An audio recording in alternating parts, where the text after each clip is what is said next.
Mozilla Thunderbird सिनायथिनि बे टिउटोरियेलाव गोजोनफै। बे टिउटोरियेलाव जों Mozilla Thunderbirdनि सोमोन्दै सोलोंगोन आरो Thunderbirdखौ डाउनल'ड, इनस्टल आरो माब्रै जागायजेननाय जायो। जों सोलोंगोन माब्रै मोनसे गोदान इमेल एकाउन्टखौ कनफिगार खालामनांगौ, खौरांफोरखौ डाउनल'ड खालामनाय आरो फरायनाय, खौरांफोरखौ सुजुनाय आरो दैथायहरनाय, Thunderbirdनिफ्राय लग आउट खालामनाय। Mozilla Thunderbirdआ मोनसे गोरलै इमेल एकाउन्ट। बेयो मोनसे क्रस प्लेटफर्म सफ्टवेयर जायखौ जिकुनु अपारेटिं सिस्टेमावनो रान खालामनो हायो। बेयो नोंखौ इमेल खौरांफोरखौ डाउनल'ड खालामनो होयो, नोंनि गुबुन-गुबुन मेल एकाउन्टफोरनिफ्राय नोंनि जायगानि कम्पिउटारनिसिम। बेयो नोंथांखौ गोबां इमेल एकाउन्टफोरखौ सामलायनो होयो। Thunderbirdआव आरोबाव माखासे जौसिन महरफोरबो दंबावो। नों नोंनि गासै इमेल डाटाखौ जेरै मेल फोल्डार्स आरो थंबुकफोरखौ गुबुन मेल एकाउन्टनिफ्राय जेरै जीमेल, याहू आरो यूडोरा फोरनिफ्रायबो लाबोनो हायो। जुदि नोंथाङा POP3खौ बाहायो, नोंथाङा हायो गासै POP3 एकाउन्टफोरखौ Thunderbirdनि मोनसे इनबक्सआव ज' खालामनो। नोंथाङा एट्रिबिउट्सखौ लानानै खौरांफोरखौ हानजा खालामनो हायो, जेरै अक्ट', सेन्डार, प्रायरिटि एबा कास्टम लेबेल। बेयाव जों उबुन्टु 12.04 आव Mozilla Thunderbird 13.0.1 खौ बाहायदों। जुदि नोंथांनि कम्पिउटाराव Mozilla Thunderbird इनस्टल गैयाबा, नोंथाङा बेखौ उबुन्टु सफ्टवेयर सेन्टार बाहायनानै सोनानै लानो हायो। उबुन्टु सफ्टवेयर सेन्टारनि गोबांसिन खौरां मोननो थाखाय अन्नानै नैबे वेबसाइटआव नाय। नोंथाङा Mozilla वेबसाइटनिफ्रायबो Thunderbirdखौ डाउनल'ड आरो इनस्टल खालामनो हायो। Mozilla Thunderbirdखौ मोननो हाबावो Microsoft Windows 2000 एबा उननि भार्जनफोर जेरै MS Windows XP एबा MS Windows 7 फोराव। बेफोरनि गोबांसिन खौरांफोरनि थाखाय अन्नानै Mozillनि वेबसाइटआव नाय। Mozilla Thunderbirdखौ बाहायनो थाखाय नोंथांहा खमावनो मोननै जुक्ति गोनां इमेल थंफोर थानांगोन। नोंथाङा रोखा खालामबावनांगोन जे POP3 अपसनआ इमेल एकाउन्टफोराव एनाबल जाबाय आरो नोंथाङा इन्टारनेटआव कानेक्टेड होनना रोखा खालामनांगोन। दानिया Thunderbirdखौ जागायजेननोसै। गिबियावनो नोंथांनि कम्पिउटारनि गोजौ आगसि खनायाव थानाय गलाय बटन डेश हमआव क्लिक खालाम। सार्च बक्सआ नुजाफैयो। दानिया Thunderbird टाइप खालाम।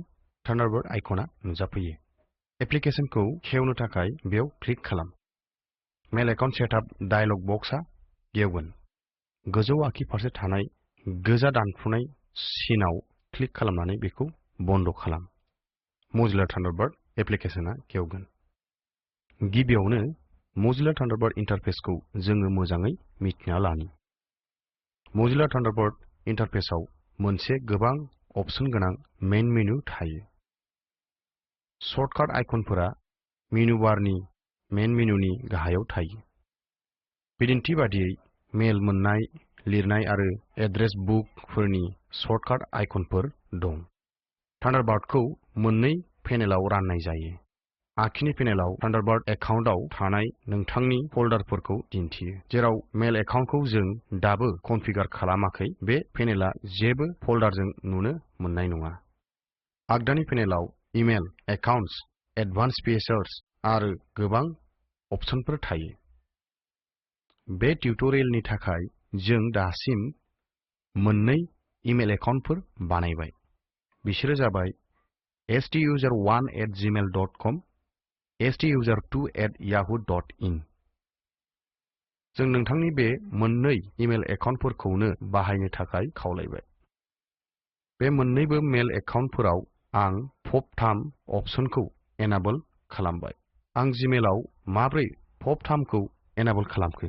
गिबियावनो जीमेल एकाउन्टआव लग इन खालाम। मोनसे गोदान ब्राउजार खुलि आरो एड्रेस बाराव टाइप खालाम www.gmail.com। दानिया इउजार नेमआव STUSER1@gmail.com लिर आरो बिनि उनाव पासवार्ड।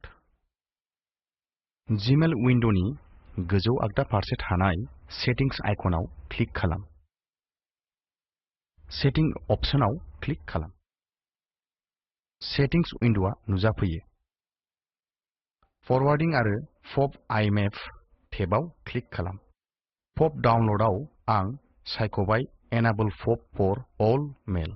बिनि उनाव सेभ चेन्जेसआव क्लिक खालाम। जीमेल उइन्ड'आ नुजाफैयो। दानिया पप-थामा जीमेलाव एनाबल जाबाय। जीमेलनिफ्राय लग आउट खालामनि आरो बे ब्राउजारखौ बन्द खालामनि। थान्डारबार्डनि STUSER1@gmail.com एकाउन्टखौ कनफिगार खालाम। जीमेल एकाउन्टफोरा थान्डारबार्डआव गावनो गाव कनफिगार खालामजायो। जों उननि टिउटरियेलफोराव गुबुन-गुबुन इमेल एकाउन्टफोरनि मेनुएल कनफिगारेशनफोरखौ सोलोंगोन। गिबियावनो नेटवर्कआव कानेक्सनआ मोजाङै कनफिगार जाबाय होनना रोखा खालामग्रो। मेन मेनुनिफ्राय एडिट आरो प्रेफारेन्सेसखौ सायख'। थान्डारबार्ड प्रेफारेन्सेस डायलग बक्सआ नुजायो। एडभान्सआव क्लिक खालाम। नेटवर्क एन्ड डिस्क स्पेस टेबखौ सायख' आरो सेटिंग्सआव क्लिक खालाम। कानेक्सन सेटिंग्स डायलग बक्सआव इउज सिस्टेम प्रक्सि सेटिंग्स अपसनखौ सायख'। अकेआव क्लिक खालाम। क्लोजआव क्लिक खालाम। दानिया एकाउन्ट्स अपसनखौ बाहायनानै मोनसे गोदान एकाउन्ट सोरजिनि। थान्डारबार्डनि आगदा पेनेलनिफ्राय एकाउन्ट्सनि सिङाव थानाय क्रिएट ए निउ एकाउन्ट आव क्लिक खालाम। मेल एकाउन्ट सेटआप डायलग बक्सआ नुजायो। STUSER1 मुंखौ लिर। इमेल एड्रेसखौ STUSER1@gmail.com हिसाबै लिर। आरो जोबथानायाव जीमेल एकाउन्टनि पासवार्डखौ लिर। बेनि उनाव कन्टिनिउआव क्लिक खालाम। मोजिल्ला ISP डाटासेटआव मोननाय कनफिगारेशननि खौरांआ नुजायो। बेनि उनाव पप-थामखौ सायख'। माब्लाबा गोरोन्थिनि खौरां थान्डारबार्ड फेल्ड टु फाइन्ड द सेटिंग्सआ नुजानो हागौ।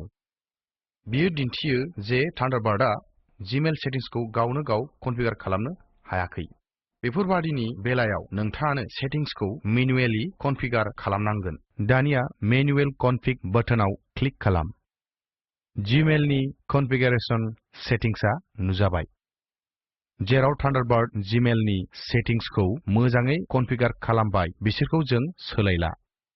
बे भिडिअखौ लाखिथ' आरो सेटिंग्सफोरखौ नायना ला। जीमेलखौ मेनुएलि कनफिगार खालामनो बे सेटिंग्सफोरखौ गावबा गावनि फिल्डफोराव लिरनांगौ। जेब्ला सेटिंग्सफोरखौ मेनुएलि कनफिगार खालामबाय क्रिएट एकाउन्ट बाटोनआ एनाबल्ड जाबाय। बे टिउटरियेलाव थान्डारबार्डआ जीमेलखौ मोजाङै कनफिगार खालामबाय। बिनिखायनो क्रिएट एकाउन्टआव क्लिक खालाम। इन्टारनेटनि गोख्रैथिखौ लानानै बियो दसे सम लानो हागौ। जीमेल एकाउन्टआ सोरजिजाबाय आरो बेखौ आगदा पेनेलाव नुनो मोनबाय। नोजोर हो जे दानिया आखि पेनेलाव STUSER1@gmail.com खौ नुनो मोनबाय। बे जीमेल एकाउन्टनि सिङाव गोबां मेल फोल्डारफोरखौ नुनो मोनो। दानिया आखि पेनेलनिफ्राय जीमेल एकाउन्टनि सिङाव इनबक्सखौ क्लिक खालाम। गेट मेल आइकनखौ क्लिक खालाम। थान्डारबार्ड उइन्ड'नि गाहायाव थानाय स्टेटास बारखौ नोजोर हो। बेयाव डाउनल'ड जानाय खौरांफोरनि अनजिमाखौ नुनो मोनो।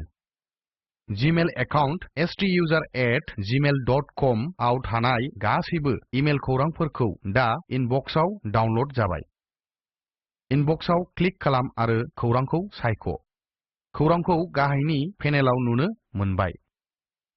खौरांआव डाबल क्लिक खालाम। बियो मोनसे गोदान टेब गेवो। टेबनि गोजौ आगदा फारसे थानाय X आइकनआव क्लिक खालामनानै बे टेबखौ बन्द खालाम। मोनसे खौरां सुजुनि आरो बेखौ STUSER2@yahoo.in एकाउन्टनिसिम दैथायहर। मेल टुलबारनिफ्राय राइटआव क्लिक खालाम। राइट डायलग बक्सआ नुजागोन। फ्रम फिल्डआव नोंनि मुं आरो जीमेल आइडिखौ नुनो मोनो। टु फिल्डआव STUSER2@yahoo.in लिर। मेलनि बडियाव हाय दा आंहा थान्डारबार्डआव मोनसे इमेल एकाउन्ट दंसै होनना लिर। दानिया टेक्सटखौ सायख'नि आरो फन्ट साइजखौ बारायनि। दानिया लार्जार फन्ट साइज आइकनखौ क्लिक खालाम। बियो हांखोखौ गिदिर जाहोयो। टेक्सटनि गाबखौ सोलायनो थाखाय गिबियाव बेखौ सायख' आरो चुज कालार फर टेक्स्ट आइकनखौ क्लिक खालाम। टेक्स्ट कालार डायलग बक्सआ नुजायो। गोजा गाबखौ सेरनानै अकेआव क्लिक खालामनि। टेक्सटनि गाबआ सोलायबाय। दानिया मोनसे स्माइली सोना होनि Insert a smiley face आइकनाव क्लिक खालाम स्माइलीनि फारिलाइनिफ्राय स्माइलआव क्लिक खालाम स्माइलीआ सोजाबाय नोंनि मेलावनो बानामखौबो चेक खालामनो हागोन हेप बानामखौ HEVE आव सोलायनि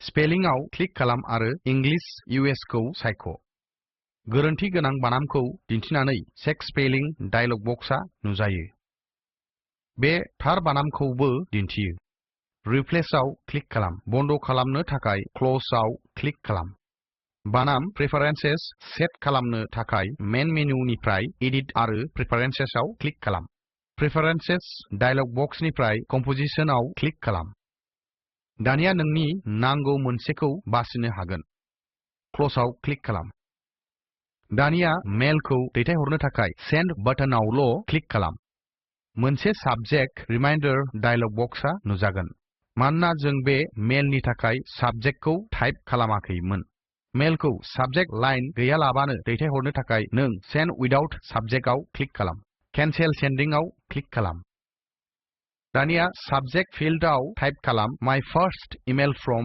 थान्डारबार्ड सेन्डआव क्लिक खालाम नोंथांनि इमेलआ दैथायहरजाबाय दानिया बेखौ नायनोसै जों STUSER2@yahoo.in एकाउन्टखौ खुलिनांगोन आरो इनबक्सआव नायनांगोन बेनिखायनो याहूखौ लगइन खालामनि